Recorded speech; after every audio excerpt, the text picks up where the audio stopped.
Ladies and gentlemen, good evening and welcome to the news summary for this Friday, 12th June 2026. The commission that investigated the Assumption Hotel project presented its report to the President of the Republic, Dr. Patrick Emini, this morning at the State House. Judge Matilda Toomey Woods, the only commissioner on the commission, says that the report has identified 3 individuals and 2 entities that are guilty of some sort of wrongdoing related to the project. She also thanked and congratulated the individuals and entities, especially in the field of the environment, who helped in this process. 3 months after the presidential and legislative elections, the ballot papers used during the vote have been destroyed in accordance with electoral procedures. The exercise, which forms part of the post-election procedures outlined under electoral regulations, was carried out under the supervision of election officials and witnessed by representatives of political parties and other stakeholders.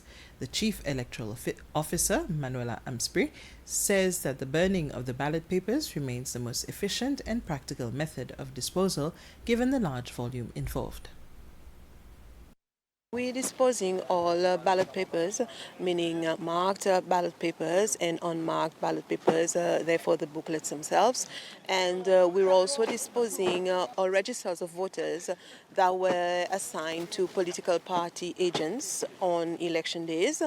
And in terms of those that will not be disposed today, we have registers that were used by officers, electoral officers in the station themselves, and we're also disposing registers which were used for the 2020 elections as well, and along with envelopes for the 2025 elections and seals that were used for the ballot boxes. To commemorate the 50th anniversary of Seychelles' independence, the Ministry of Education has launched its Smart Classroom project during a special ceremony at Anse Royal Crèche this morning. Special guests at the ceremony who were present were the President of the Republic, Dr. Patrick Emini, First Lady Véronique Emini, Vice President Sébastien Pillet, Minister for Education David Pierre, and the Chinese ambassador, among several other distinguished guests. The Smart Classroom is a collaboration with the Chinese-based company Huawei and is the first to be launched in Seychelles.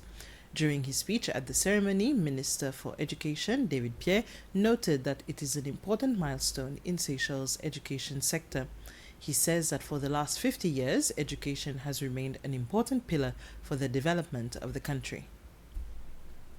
As we reflect on this very important chapter in our history, we are also taking a decisive step forward with the launch of the Seychelles Smart Classroom project. This initiative demonstrates our commitment to preparing every learner, every teacher, and every school to embrace the opportunities and navigate the challenges of an increasingly digital world. This initiative is not simply about introducing technology into classrooms. It is about transforming how we teach, how we learn, how we collaborate, and how we prepare our young people for a future that will be shaped by digital technologies, artificial intelligence, innovation, and lifelong learning. The Department of Culture, Art and National Heritage is presenting information it had collected since last year from the community that helps promote different aspects of Seychellois culture. The purpose of these presentations on Praslin, La Digue and Mahé is for these people to know what will be included in the report that Seychelles will submit to the UNESCO's quadrennial periodic report on diversity of cultural expressions. There will also be a roadmap to help these artists, craftspersons, and everyone who contributes towards promoting culture for them to further develop their art and products. This research has shown that there are many opportunities to grow in this sector, but there are also several challenges. Following the report and information received from the stakeholders, one key element of this project is for us to have a creative roadmap for Seychelles.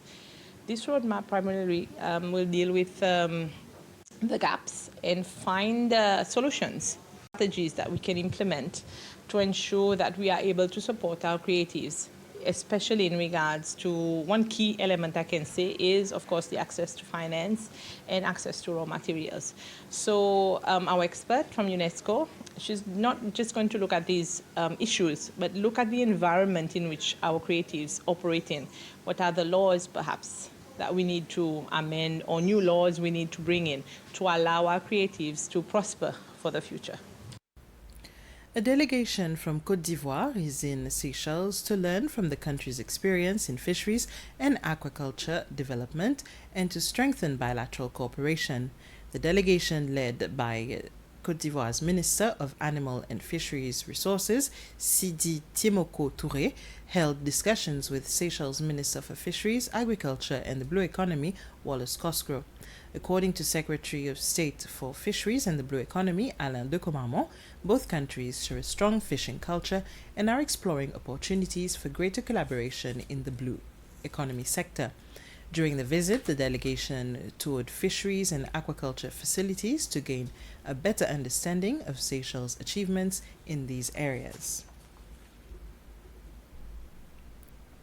Seychelles' updated nationally determined contribution, the NDC 3.0, was presented to stakeholders during a validation workshop. Developed under the Paris Agreement, the document outlines the country's climate commitments and priorities through to 2035, including a target to reduce greenhouse gas emissions by 204 kilotons of carbon dioxide equivalent, representing a 23.1% reduction compared to usual projections. Although Seychelles contributes just 0.003% of global greenhouse emissions, the plan emphasizes the importance of having measures aimed at strengthening climate resilience, supporting adaptation efforts, and improving access to climate finance and loss and damage funding. And with this, ladies and gentlemen, we've reached the end of the news bulletin. We'll be back at 8 p.m. with more news and more details.